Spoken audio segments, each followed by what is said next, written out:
అన్న నమస్తే అన్న. నమస్తే బ్రదర్.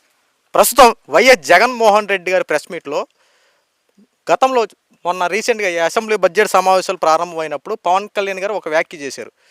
జగన్మోహన్ రెడ్డికి ప్రతిపక్షం కావాలంటే ఎక్కడ పని అవదో, జగన్మోహన్ రెడ్డికి వచ్చినటువంటి సీట్ల ప్రకారం జర్మనీలో అయితే పని అవుద్ది, ఆంధ్ర రాష్ట్రంలో అయితే ప్రతిపక్షం ఇవ్వడానికి పని అవుదని చెప్పి పవన్ కళ్యాణ్ గారు మాట్లాడారు. దానికి ఈ రోజున జగన్మోహన్ రెడ్డి గారు మాట్లాడినటువంటి వ్యాఖ్యలు ఏంటంటే, పవన్ కళ్యాణ్ కార్పొరేటర్కి తక్కువ, ఎమ్మెల్యేకి ఎక్కువ అంటూ ఒక హేళనగా ఒక మాట మాట్లాడారు. ఈ మాట బట్టి మీరేం చెప్తారన్నా? జగన్మోహన్ రెడ్డికి ఇంకా జ్ఞానోదయం కాలేదండి.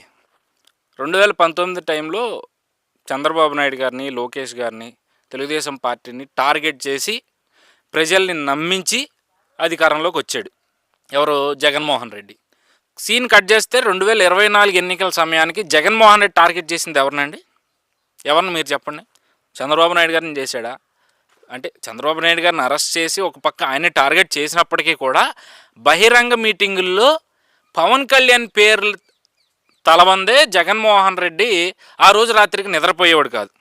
ఆయన గురించి, ఆయన భార్యల గురించి, ఆయన పెళ్ళిళ్ళ గురించి ఈయనేదో పెద్ద పతివ్రత శిరోమణిలాగా పవన్ కళ్యాణ్ గారి మీద పడి ఏడుస్తూ ఉన్నాడు. ఆయన న్యాయబద్ధంగా చట్ట ప్రకారం చేసుకున్న పెళ్ళిళ్ళ మీదే ఈయన ఏడుపు.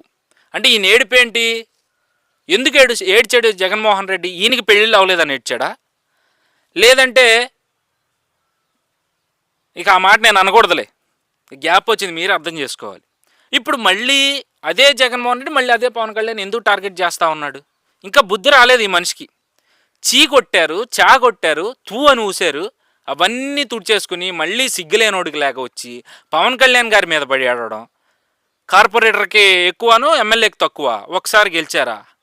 ఒరే నాయనా, నువ్వు కనీసం వార్డు మెంబర్కి ఎక్కువ, గ్రామ సర్పంచ్కి తక్కువరా జగన్మోహన్ రెడ్డి. నువ్వు అది గుర్తుపెట్టుకో. అది మానేసి పవన్ కళ్యాణ్ గారి మీద వ్యాఖ్యలు ఏంటయ్యా నువ్వు? నీకు అర్థమవుతుందా? మొన్న ఏదో మీ నాన్నగారు కొద్దో గొప్ప చేసిన మంచి వాళ్ళో, లేదా ఒక్క ఛాన్స్ ఇస్తే చంద్రబాబు నాయుడు గారి కన్నా గొప్పగా ఇంకేదో పొడి చేస్తావనో ప్రజలు నమ్మి నీకు ముఖ్యమంత్రి సీట్లో కూర్చోబెట్టారు తప్పితే నీ సొంతంగా నువ్వు ముఖ్యమంత్రి అయిపోయానన్న కళ్ళ అయితే కనొద్దు. ఎందుకంటే 2014 టైంలో అప్పుడు కూడా నీకు 67 సీట్లు ప్రతిపక్ష పార్టీకి ఎందుకు వచ్చాయి అంటే నీ చెల్లెలు పాదయాత్ర చేయడం వల్ల. అందులో నీ కష్టం అనేది కానీ, లేదంటే నీ వల్ల సీట్లు వచ్చాయి అనడానికి కానీ నాట్ 1% కూడా లేదు.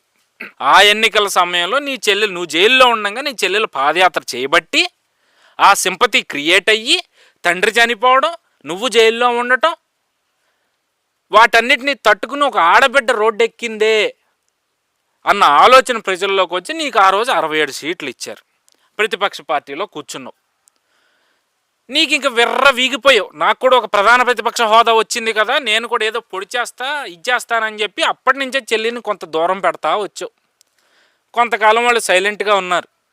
మళ్ళీ 19 ఎన్నికలు వచ్చేసరికి సరే నాన్న ఎంత కాదనుకున్నా నా బిడ్డ, నా అన్న అని చెప్పి చెల్లి తల్లి రోడ్డెక్కి నీకోసం ఓట్లు అడిగి నిన్ను మళ్ళీ ముఖ్యమంత్రి పీట మీద కూర్చోబెడితే వాళ్ళని మెడపెట్టుకుని బయటికి గెంటేసిందే కాకుండా ఈరోజు కోర్టుల చుట్టూ వాళ్ళని నువ్వు తిప్పుతా ఉన్నావు. నువ్వా ఈరోజు పవన్ కళ్యాణ్ గారి గురించి నీతులు చెప్తా ఉన్నావు, దెయ్యాలు వేదాలు వల్లించినట్టుగా. అసలు నువ్వు నేను మొదట్లో చెప్పినట్టుగానే వార్డు మెంబర్కి ఎక్కువ, పంచాయతీ సర్పంచ్కి తక్కువ అయ్యా నువ్వు జగన్మోహన్ రెడ్డి. అలాంటి వాడిని ముఖ్యమంత్రి సీట్లో కూర్చోబెట్టిన షర్మిలమ్మకు మాత్రం నేను చేతులెత్తి నమస్కారాలు తెలియజేసుకుంటా ఉన్నా. అమ్మ షర్మిలమ్మ, నీ వల్ల అంటే నువ్వు అనుకోలేదు ఇలా జరుగుతుందని, కానీ నీ వల్ల మీ అన్న ముఖ్యమంత్రి అయ్యి మమ్మల్ని అందరినీ నేలకేసి కొట్టాడు. మళ్ళీ మా అంతటికి మేము మా కాళ్ళ మీద నిలబెట్టడానికి ఈరోజు కూటమి ప్రభుత్వం కష్టపడి పనిచేస్తూ ఉంటే దాని మీద మళ్ళీ తిరిగి రాళ్ళు వేయాలని చూస్తూ ఉన్నాడు. దానికి నువ్వు పక్క నుండి ఒత్తాసు పలకక్కర్లేదు. కానీ అంటే నువ్వు మొదటి నుంచి ఏదైతే మొన్న ఎన్నికల సమయం నుంచి కూడా తప్పులాగానే ప్రశ్నిస్తున్నావు, దానికి హ్యాట్స్ ఆఫ్. అయితే ఇక్కడ అది అవాస్తవం. ఇక్కడ మనం మాట్లాడుకోవాల్సింది కేవలం జగన్మోహన్ రెడ్డి గారు పవన్ కళ్యాణ్ గారిని ఉద్దేశించి మాట్లాడిన వ్యాఖ్యలు.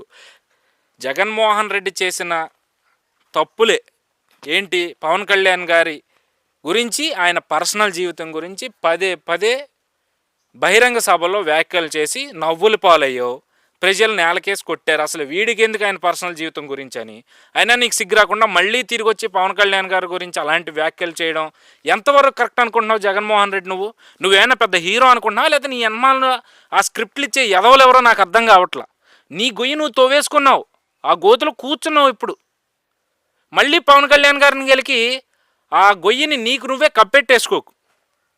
కనీసం ఆ గోతులో నుంచి బయటికి రావడానికన్నా ప్రయత్నం చేయి తప్పితే పూర్తిగా ఆ గోతులోనే మునిగిపోయే విధంగా నువ్వు ఈరోజు చేస్తున్న వ్యాఖ్యలు ఖచ్చితంగా నీకు గుణపాఠం రాలేదు. ఇక ముందు ఎలాంటి గుణపాఠం అంటే రాజకీయం అంటేనే భయం పుట్టే విధంగా నీకు ఖచ్చితంగా పవన్ కళ్యాణ్ గారు కానీ లేదా ఆయన అభిమానులుగా మేమైతే గట్టిగా చెప్తా ఉన్నాము. మరి పవన్ కళ్యాణ్ గారు అనే వ్యాఖ్యలు కరెక్టే కదా. ఇప్పుడు ప్రతిపక్ష హోదా ఎవరు ఇవ్వాలంటారు? నాకు అర్థం కాదు. రాజకీయ పార్టీలు ఇవ్వాలా, ప్రజలు ఇవ్వాలా? ప్రజలే కదా. మరి నిన్ను ప్రజలే మాకు నువ్వు కనీసం ప్రతిపక్ష నాయకుడికి కూడా పనిచేయవురా బాబు అని చెప్పి పక్కన పాడేస్తే, ఆఫ్టర్ ఆల్ రాజకీయ పార్టీలండి, కూటమి పార్టీలు, అవి ఎందుకు ఇస్తాయి? అవి అసలు ఎలా ఇస్తాయి, ఎందుకు ఇస్తాయని కూడా కదా. అసలు ఎలా ఇవ్వగలవు? రాజ్యాంగంలో లేనిది రాజకీయ పార్టీలు ఎలా ఇస్తాయి? కనీసం మినిమం నాలెడ్జ్ కూడా లేకుండా, ఇందాక నేను అన్నాను చూసారా, వార్డు మెంబర్కి ఎక్కువ, పంచాయతీ సర్పంచ్కి తక్కువ వేతనం. ఇలాంటి వ్యక్తుల గురించి మనం పదే పదే ఉపన్యాసాలు ఇచ్చుకున్న మనలో ఉన్న ఎనర్జీ బొక్క, ఇలా టైం బొక్క, మీ మైక్లో బ్యాటరీల ఛార్జింగ్ బొక్క. అన్న ప్రస్తుతం చూసుకుంటే జగన్మోహన్ రెడ్డి గారు మొన్న ఏంటంటే 2.0 చూపిస్తా, పోలీసుల్ని బట్టలు ఉడదీపిస్తా, సప్త సముద్రాల అవతల సరే వెతికి మరి లాక్కొచ్చి ఒక్కొక్కడు అంత తెలుస్తా అని చెప్పి మాట్లాడి బెదిరింపు చర్యలు పాల్పడుతున్నారు. ఈ రోజు చూస్తే పవన్ కళ్యాణ్ గారిని ఉద్దేశించి, అంతకు ముందు చూసుకుంటే చంద్రబాబు నాయుడు గారిని ఉద్దేశించి ఏంటన్న అసలు ఏం చేయడానికి అసలు జగన్మోహన్ రెడ్డి ఈ వ్యాఖ్యలు? అంటే ఈయన ఇప్పి చూపించింది చాలండి. ఈ నాయకులు అంబటి రాంబాబు కానీ, ఆ హిందూపురం మాజీ ఎంపీ కానీ, గోరంట్ల మాధవ్ కానీ, లేదంటే ఇంకొన్నారు కదా ఉద్దండులు, వాళ్ళు ఇప్పి చూపించింది చాలు ప్రజలకి.